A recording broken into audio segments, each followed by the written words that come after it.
In today's episode, you will learn how to harness the power of visualization. You will learn the importance of getting focused.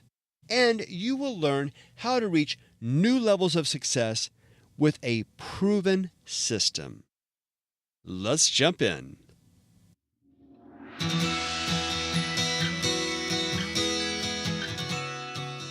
The Life I Deserve, sharing creative ideas, inspirational stories, and fresh perspectives that will empower you to live your life to the fullest.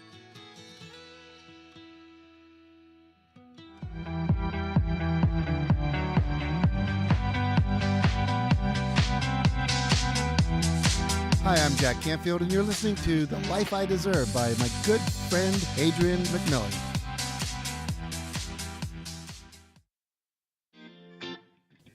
Today's guest is passionate about helping people to reach their goals in a fast, fun, and fulfilling way. Today's guest is me. Stay tuned as I'm interviewed by the amazing and talented Denise Walsh on her show, Dreamcast. Welcome, Adrian, to the podcast. Thanks, Denise. I'm so happy to be here. Yay, me too. Well, I met you just a year or two ago at the Train the Trainer program with Jack Canfield. I know that you are a eager follower and learner of him, and you've done a lot in your life. So why don't we get started by telling a bit of your story and who you are? Of course. I would love to share that. I actually grew up very close to Galveston, Texas.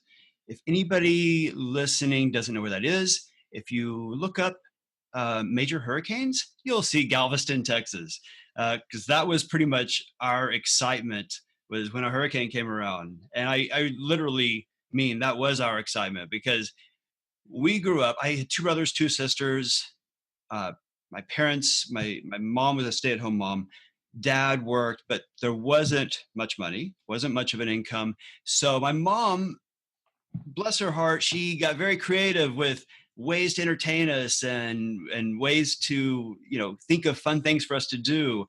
Like we would go to the town nearby and we would go play in the water fountains, which if any of you watching have kids, I would not encourage you to take your kids to the city water fountains. They are not built for kids. We did come up like scraped up and bruised up because you play in these water fountains and it's just like it's a piece of art and there's sharp edges but my mom, that was something that she could afford to take us to do. If it wasn't that, it was getting cardboard and then going to this hill. We would slide down the hill. And if it wasn't that, it was a storm coming in and going outside and checking out how bad the storm was going to be, which also would not advise. If you are ever told to evacuate, do. But that basically was the type of household that I grew up in. Not much money, but a lot of love. My mom also, she was very artistic. She had us painting and drawing pictures and sculptures. She even created this sculpture of Albert Einstein, a small sculpture of Albert Einstein's. Like it was in sculpting, it's what you call a bust because it's the head and just the shoulders. And I was, I think, like less than a year old. This is what my mother tells me. I grabbed her sculpture that she had just sculpted and just twisted Albert Einstein's head. And the head was now pointing up and to the left.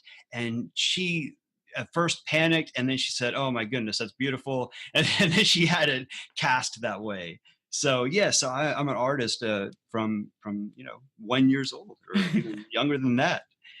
Anyway, so we grew up out there in Galveston, Texas, and Galveston is actually also near the NASA Johnson Space Center.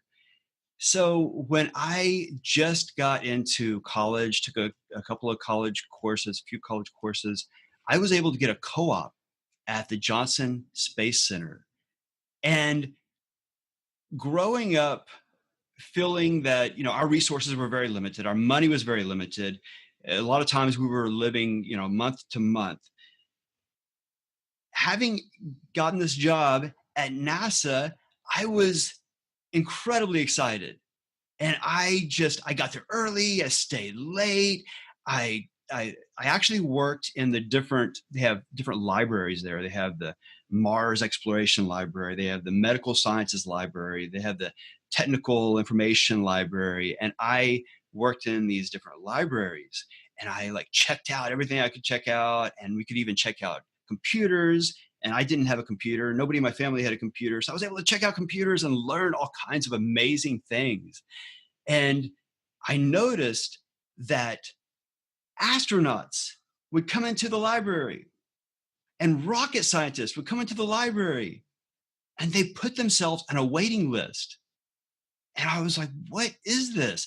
Everybody's coming in and they're asking to be put on this waiting list for the same thing.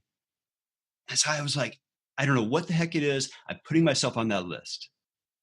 So about 3 months later, it might have been a little longer than that because it was a very long waiting list. I got to check it out. This coveted item, what was it?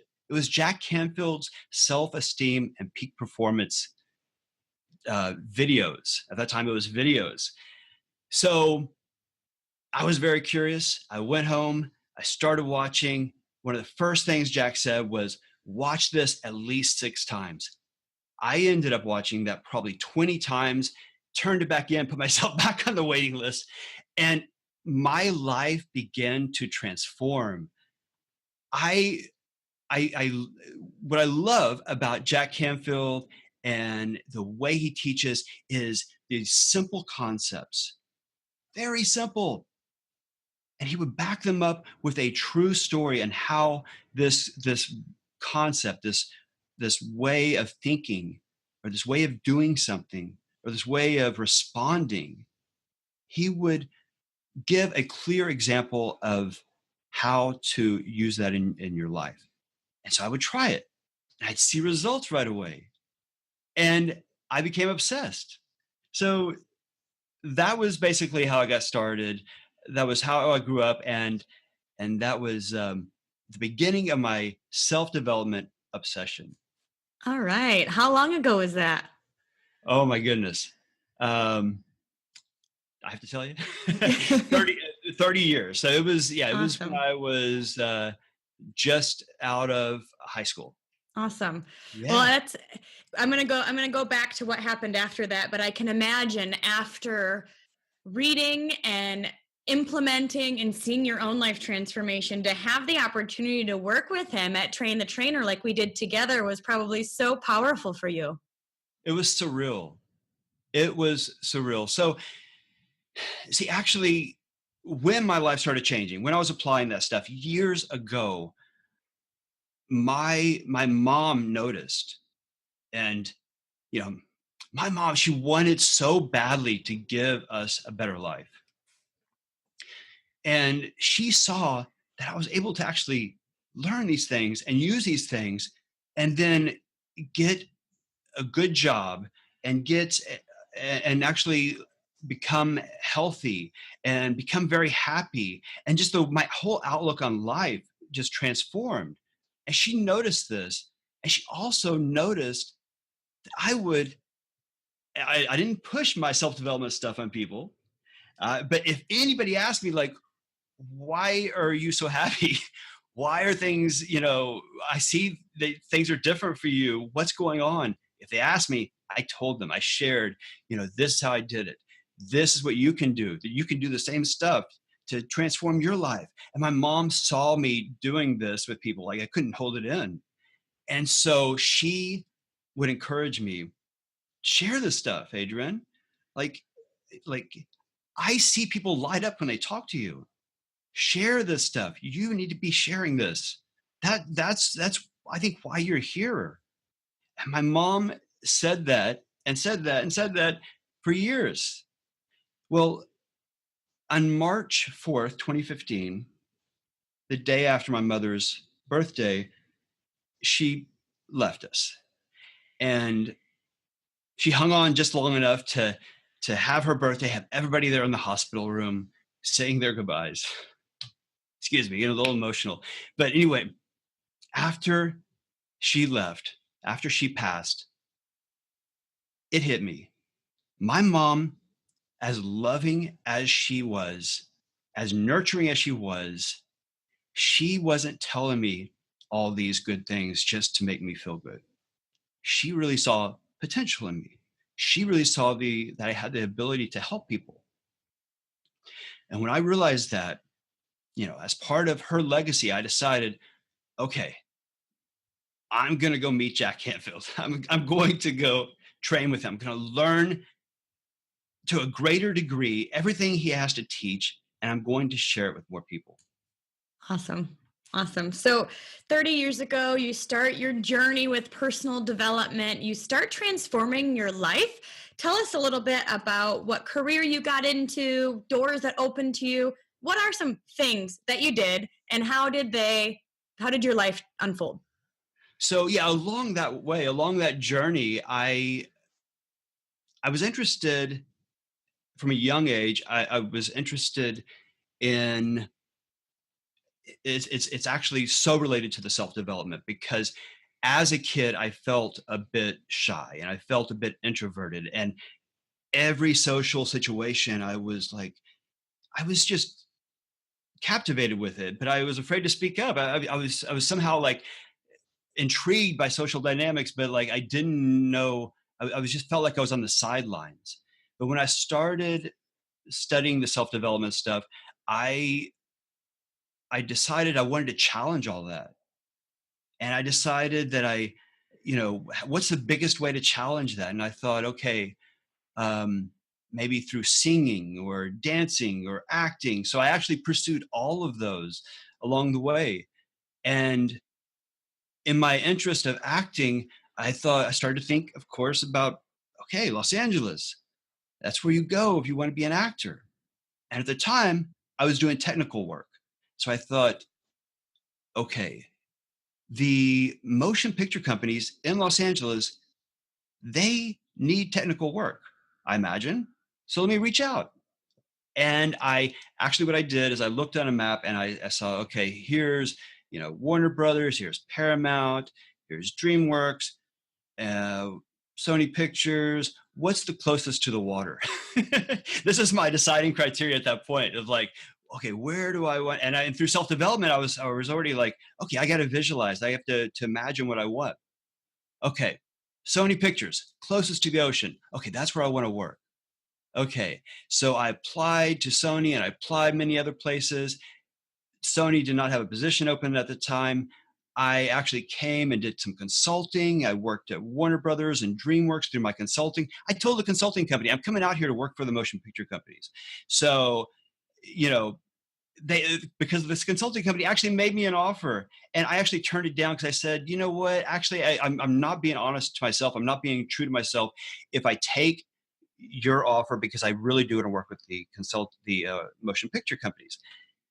They called me back the next day and said, we will promise you motion picture company work, and we will pay to move you out here, and we will, because I also said, okay, I'm very close to my family. I was pretty, I was using all of Jack's stuff. I was like, ask for what you want.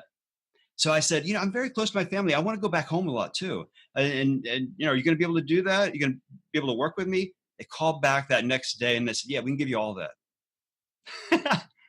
So yeah, I came out and I worked at the consulting company, and I worked through the consulting company. I did projects at Warner Brothers and DreamWorks, and then they started to run out of contracts with the motion picture companies. And so I found out that Sony Pictures, who I originally envisioned myself working with, had a position open. So I applied for that position. I got called for the interview, went in, and we found out that actually the position that they were advertising, they didn't advertise quite right. It was not actually the right fit for what I do. They actually even told me, well, we feel like you're overqualified for this position. And so I did not get that position, but they called me back a year later. They called me back and said, Adrian, we have the perfect position for you. So I went in and I interviewed and I got that position. So that vision came true. Oh my gosh, that's amazing. Because truly, number one, you decided what you wanted, which is half the battle. Number two, you asked for it. And that's a success principle. Ask, ask, ask. But Jack also wrote an entire book about this called The Aladdin Factor. And I got it as a present, and then I listened to it through audio. And I remember having so many aha moments listening to that book, because when you start asking, doors absolutely open, and it might not be in our time frame, but they do open. So years later, you are living in LA, working at Sony Pictures by the water, just like you wanted. What happens next? So along the way, I did do some singing and I did some acting, and I even tried performing as a dancer. Well, that stuck. So that was something that I could do in the evenings and on the weekends. So I still do that to this day. I do mostly salsa performances, some hustle, bachata, but that is a real passion of mine. And through exploring like what I really want to do or what is my real mission here in life, you know, I thought, okay, what's the common thread? What's the common element here? And it wasn't exactly dancing, it was inspiring people. Because when I came off of the stage, people would come up to me, oh, that was great. I'm so impressed. I've always wanted to do that. I've always been too scared. That's what I loved. That's what I love is being able to inspire people. So, and that goes all the way back to when my mom noticed when I was sharing this stuff. That's what really like fueled me and made me so happy, is to be able to inspire people. And that's even why when I think about it, even the acting and the singing, it was, I just want to inspire people. I just want to get up there and to do this. And because I was so incredibly fearful of doing that kind of stuff years ago, it meant a lot to me to be able to do that and to be able to show people that you can take on your fears. And when you do, you actually just feel stronger and braver. It's amazing to think that the Adrian who is on the sidelines, who is a bit shy, intrigued with social situations, but didn't really feel like he fit in, is now on stage salsa dancing. And then even with your current career with the Sony Pictures, but then also you are doing workshops and you're teaching people all of these amazing principles that you've learned and implemented. You are inspiring people left and right in all areas of your life. So tell me a little bit about maybe a hurdle that you had as you were growing in your entrepreneurial journey, and a growth area, something that you succeeded in. Visualization works. Anybody listening or watching, um, visualization works so incredibly well. All of the answers will come to you. The only the only caveat, the only side note on that is you can get overwhelmed with all of these answers, all of these ideas because of the visualization. So my hurdle, my challenge along the way was focus.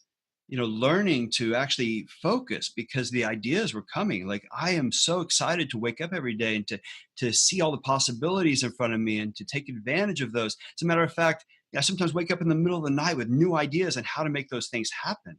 So my hurdle along the way has been just getting focus and learning how can I, to satisfy my real mission, my real purpose, how can I focus my attention, focus my energy on what is really going to help the most people and inspire the most people.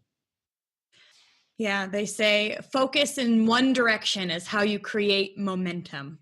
And so I can imagine when you are bombarded with ideas, that sticking to one and seeing it through is probably more important than bouncing around and trying all these new and great things. Like I've heard you say, good is the enemy of great. And you can have a lot of good ideas, but sticking through and following through with one will make it great.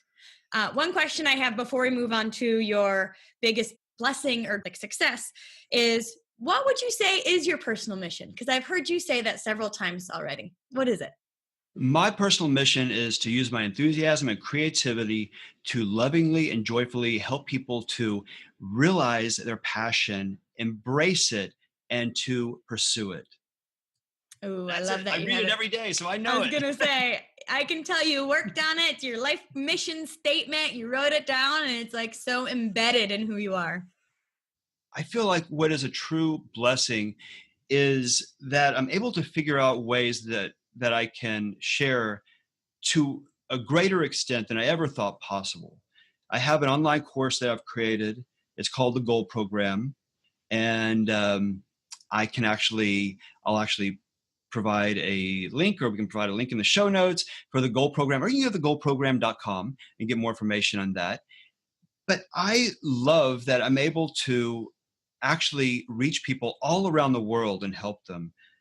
I actually just helped a gentleman. He contacted me. He lives in Canada. He informed me that my podcast, which I started not that long ago, they've already transformed his life. They helped him to recover from losing his job, his girlfriend tearing his ACL. He had financial difficulties, and the biggest, hardest thing for him was he actually lost his mother just recently. It was just about a week ago.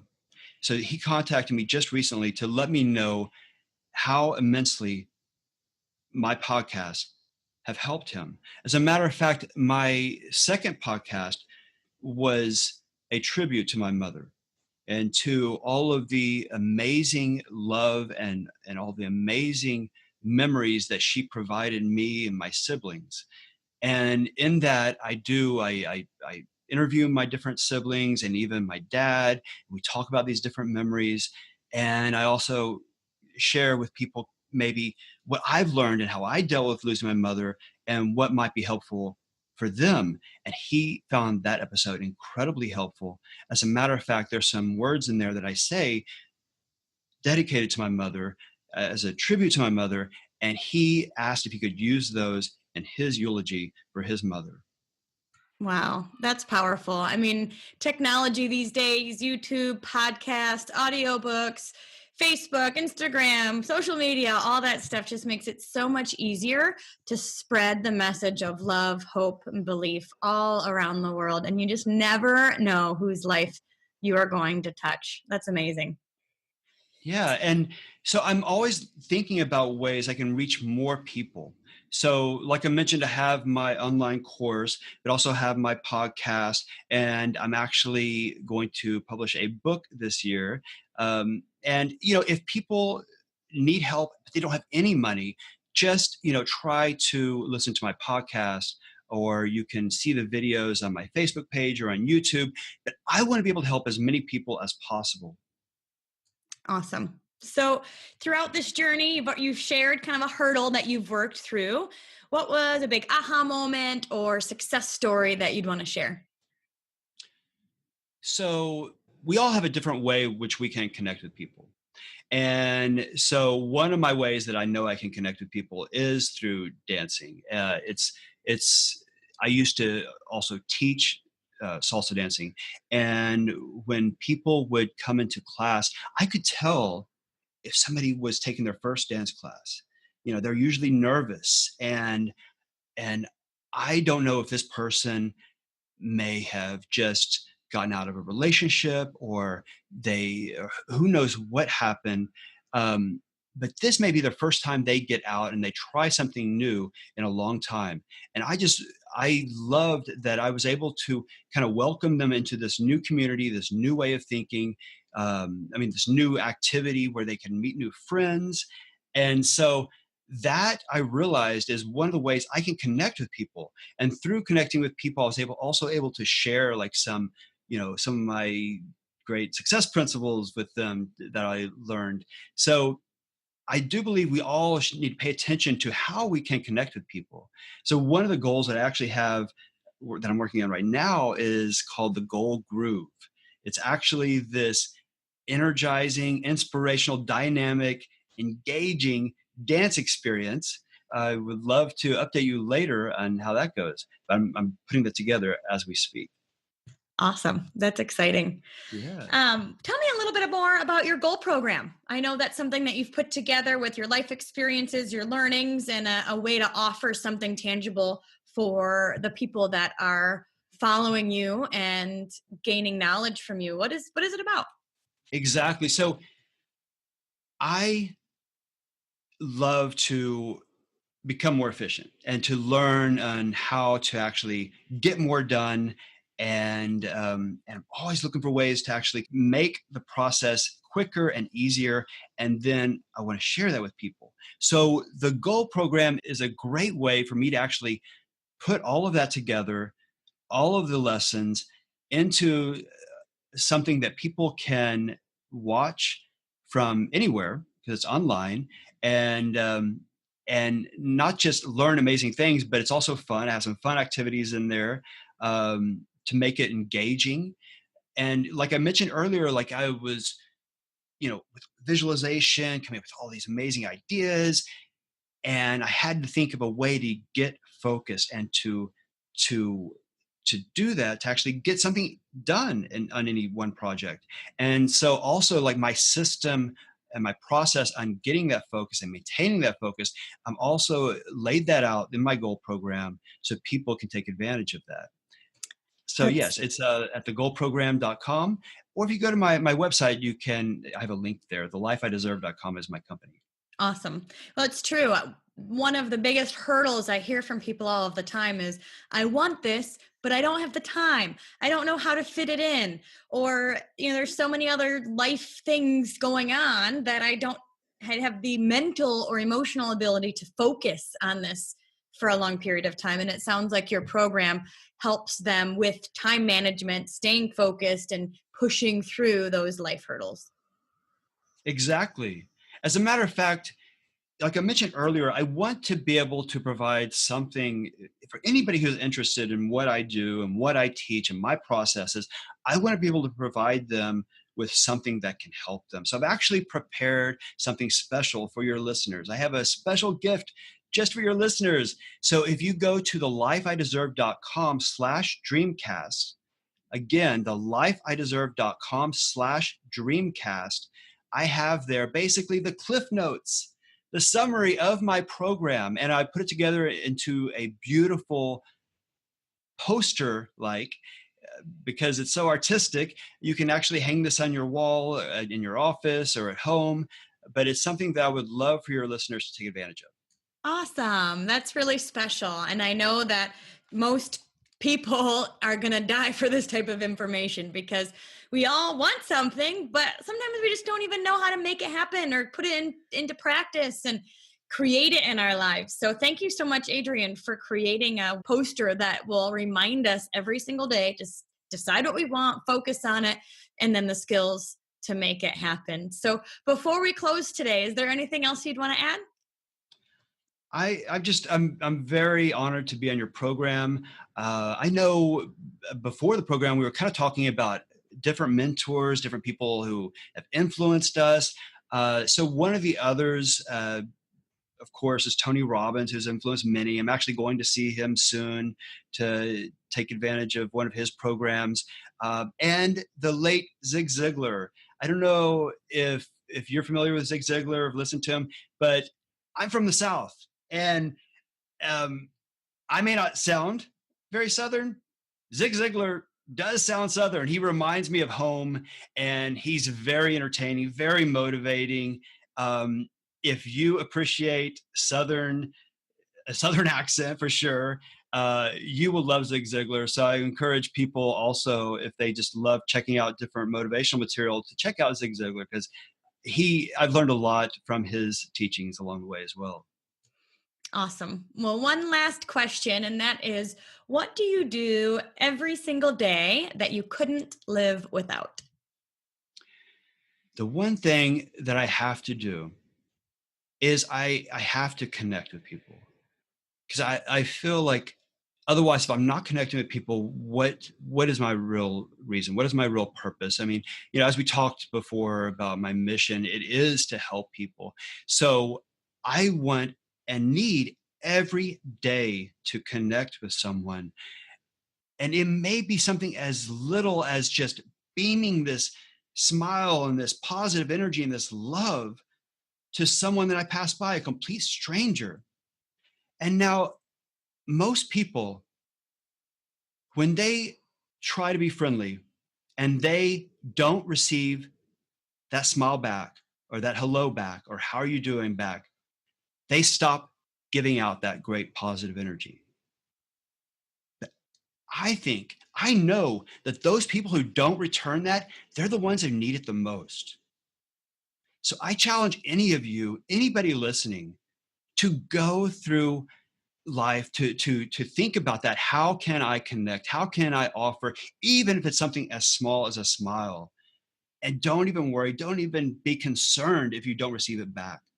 Because all we need to feel loved is to generate that ourselves.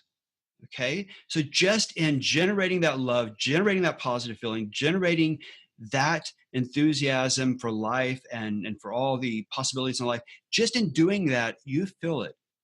And by expressing it and trying to give it, you're doing that person a little bit of good, whether you know it or not. Maybe later that night, maybe next week, maybe next month, they think about that person they passed that just beamed that positive energy into them. Awesome. I love that. I love that.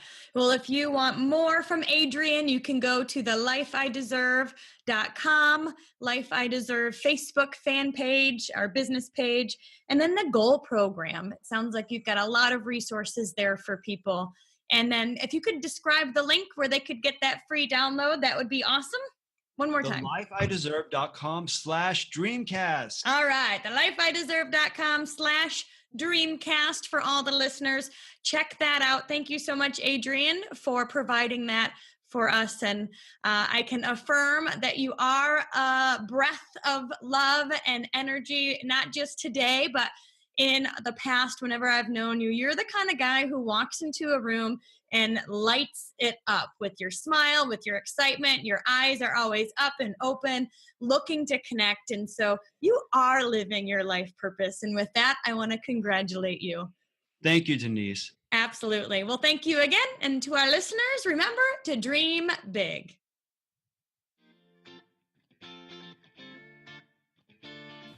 In this episode, you learned about the extreme power of visualization. To help you to master this powerful tool, I'm providing you with a free gift. Just go to thelifeideserve.com/visualize. That's thelifeideserve.com/VISUALIZE for a simple yet beautiful guide on why visualization is crucial to the realization of your goals. Go there now and start visualizing the life you deserve today.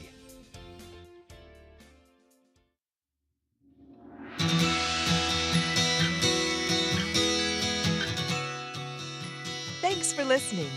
You deserve to be happy. You deserve to live a passionate, fulfilling life. Subscribe so we can take this journey together. A journey of sharing, learning, and growing. A journey to the life you deserve.